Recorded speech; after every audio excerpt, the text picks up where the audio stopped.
Well, U.S. Immigration and Customs Enforcement reported another death of one of its detainees. That puts the total of people who have died in ICE custody at 18.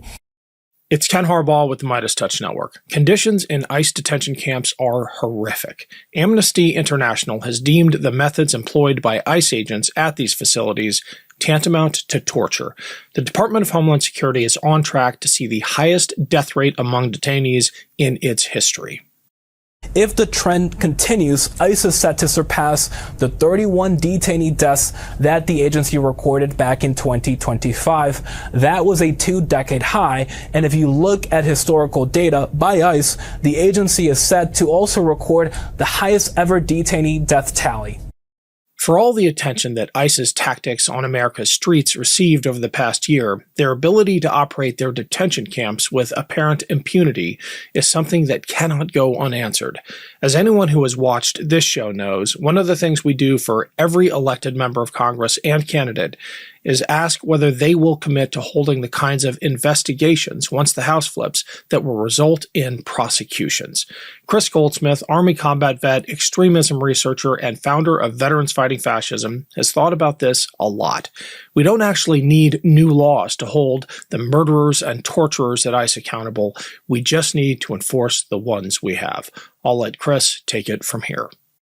Kris, thanks for joining. The reports out of these ICE detention facilities are absolutely horrific. And it's not just the lack of infrastructure. Some of these warehouses were never designed to concentrate human beings. They were designed for boxes. They were designed for cardboard. But it's not just the infrastructure. It's the behavior of the agents. And some of those reports are just shocking. Can you give us a rundown? And then I really want to focus on what we can do about it, because accountability is coming. So the Washington Post just came out with an exclusive where they talked about all of the reports of use of force, which is a broad term that is being used across ICE facilities nationwide. That includes things like tasing people who are handcuffed. It includes other physical assaults. And the rates of these events happening are skyrocketing. Now, what I think that people need to recognize is that these kinds of abuses are kind of an inherent byproduct of the Trump administration's dehumanization of immigrants. And people should also keep in mind that the Trump administration the second Trump administration started by deporting citizens, right? That there were children with cancer who were getting put into these ICE facilities with undocumented parents and then later deported. So folks might feel helpless about this. I mean, we have reached a point where the idea of the United States having concentration camps is acceptable enough that it's happening. And there are not, like massive protests every day in the way that I think you or I might have expected 5 years ago. In the idea, the prospect of concentration camps being a thing. But I want people to be hopeful in that there are rules on the books. There are laws that exist today that can be prosecuted by the next administration. The same laws that were written to prosecute the KKK can be used to prosecute the Trump administration. Now, the Trump administration has been kind of turning the civil rights laws on their head in going after things like the SPLC for infiltrating neo-Nazi organizations. But when those civil rights laws were passed, they also knew that the government had been infiltrated by the KKK. And that's why you have laws like conspiracy against rights and deprivation of rights under color of law, Section 241 and Section 242 of U.S. Code 18. That is specifically for government officials who use their position, their authorities, to abuse people and take away their constitutionally protected rights. And it's worth driving home that you don't need to be an American citizen to be protected by the Constitution. You simply need to be on American soil. Yes. That is the way that the Constitution is written, and that is the way that these specific statutes, they say any person. It doesn't say any citizen, any American. It's very clear. Any person who's deprived of these rights, is the target here. Let me give just a quick rundown on the deprivation of rights we're talking about, just to drive it home for folks. This is from an investigation led by Senator Ossoff, which revealed 206 reports of medical neglect, 88 of physical and sexual abuse, 40 involving children. 44 of those involved family separation, removing mothers who were breastfeeding their infants from their infants. I mean, I think we have to get over our queasiness about calling these concentration camps.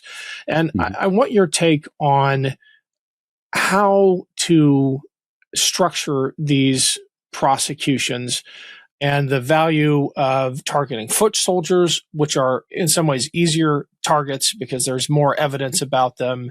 They're the ones pulling the proverbial trigger, versus the ringleaders or the commanders who bear ultimate responsibility. How do you think about the strategy of prosecuting extremist organizations, especially in light of the fact that the extremist organization in this case is a department of our own government? The Federal Bureau of Investigations, the FBI, was the first thing that they became really good at was targeting the mob.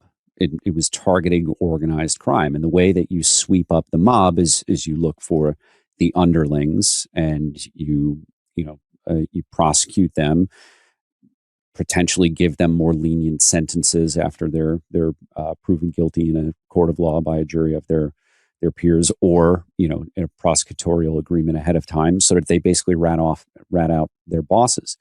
Now, this type of thing might be necessary because the Trump administration is violating the law by destroying records. They are using apps like Signal and auto-deleting messages to delete the evidence trail. They started this at the very beginning of the second Trump administration. They are reinterpreting very clear statutes about the necessary retention of documents and of evidence. These are laws that were passed, again, because of really terrible shit happening in our country after Richard Nixon tried to use the FBI against his political opponents. That's when Congress passed these documentation laws. Hey everyone, it's Ken. Super quick break to remind you that I've got a Substack page. Please consider subscribing for exclusive content and bi-weekly Substack lives. And for the next month, every paid subscription goes towards my upcoming reporting trip to Ukraine. Thanks for the support. The link is below. Slava Ukraine. It is worth going after, every individual who pulled the trigger to kill Alex Preddy and Renee Nicole Good, and everyone who is involved in the cover-up, in preventing local authorities and the FBI from doing a thorough investigation. Prosecutors were in Minnesota, where federal prosecutors resigned en masse because they were denied the opportunity to pursue justice after those murders. So every single person who's involved in violating the rights of, whether it be Alex Preddy or Renee Nicole Good, or of any immigrant who's been scooped up, had unlawful use of force used against them, or an American citizen, again, who's had their rights violated. Every single officer who engages in the physical violence should be held accountable, and everyone in the chain of command who's covering for them, who's allowing this to happen even more, needs to be charged with conspiracy against rights. How can this larger conversation, not just between you and me, but this narrative that is building about accountability, is there a way to leverage that to be used right now as either a deterrent to force those ICE agents in those facilities to think twice before they tase someone who's handcuffed or rip a nursing infant away from its mother?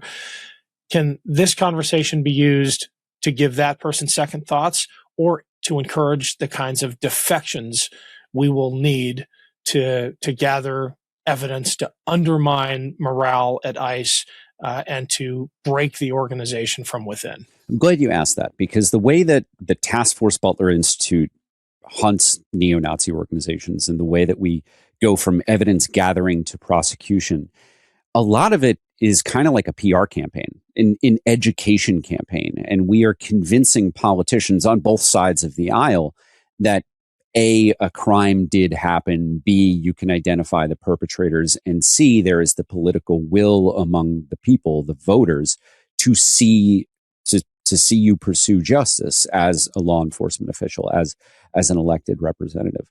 So I think that everybody who's watching this show, simply talking out loud about this, about pursuing justice, we find ourselves, and I'm the bad news guy, right? That's why I'm on the show. We find ourselves talking about the problems all the time, but it's also important to talk about the solutions.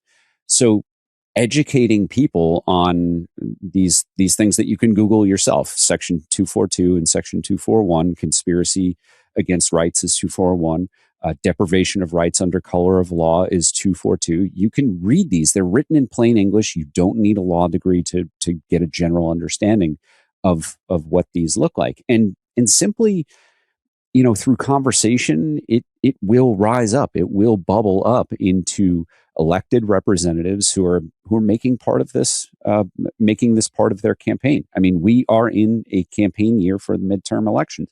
There's no reason that people shouldn't be reaching out to candidates who are soliciting your vote right now for primaries or for the general. If they want your support, you should tell them, I will actively support you, and reward these candidates if they do this. I will actively support you if you commit to using every ounce of leverage and power that you have to see the Trump administration, from the lowest ICE officer on the street, physically putting their hands on somebody and violating their rights, to the president of the United States, to ensure that they are held accountable for violating the laws that we currently have on the books. We don't need new laws. The laws are already there. That's the biggest thing I always need to convince cops and politicians when it comes to hate groups. The laws are there. Just fucking use them. Folks who've been watching this show and us know that one of the things we do every time an elected or a candidate comes on is pin them down on that commitment. If we flip the House in November, to hold the kinds of hearings with teeth that will hold ICE accountable, not a committee, but a full-on commission, Warren style, if you will, to bring these criminals to account. What have you got coming up on offense? Where can people find it, and how's that going? So the latest episode of On Offense is with Tim Heaphy. He works alongside Jack Smith today, and he's the first guest that I have had on where I kind of don't agree with his premise. He was an investigator for Charlottesville. He was an investigator for January 6th. He was the lead investigator for both of those. And he's a former federal prosecutor, district attorney out of Western Virginia. And it is a healthy discussion, I think, because he was pushing back on maybe some of my cynicism, and I was pushing on his continued faith in the system. Without ruining anything, it's a pretty deep discussion about whether or not the system as it exists today still can work. And one of the things that I am much more aggressive on than him, and he's a former federal prosecutor, someone who investigated Charlottesville on January 6th, is I want to see more heads rolling than I think he does. So I want to encourage people to look for On Offense anywhere that you get your podcasts, and subscribe to Valor Media Network on YouTube to watch this episode and every other one. Because what I'm trying to do with this show is I'm not hooking it to news. I'm hooking it to the moment that we're in right now and will continue to be in for years. The premise of the show On Offense is to ask each one of my guests, what can we do now and in the future to hold the bad guys accountable? That's my whole thing. And the advice that we got back in November from Tad Sturmer, who he and I were talking about when our ICE agents going to start pulling the trigger? We were less than 2 months away from that happening. Yeah. So all of these conversations will remain relevant, sadly, long into the future. Links below. Kris, thanks as always for joining us. We'll talk to you again hopefully next week. Thanks a lot, brother. Want to stay plugged in? Become a subscriber to our Substack at MeidasPlus.com. You'll get daily recaps from Ron Filipkowski, ad-free episodes of our podcast, and more exclusive content only available at MeidasPlus.com.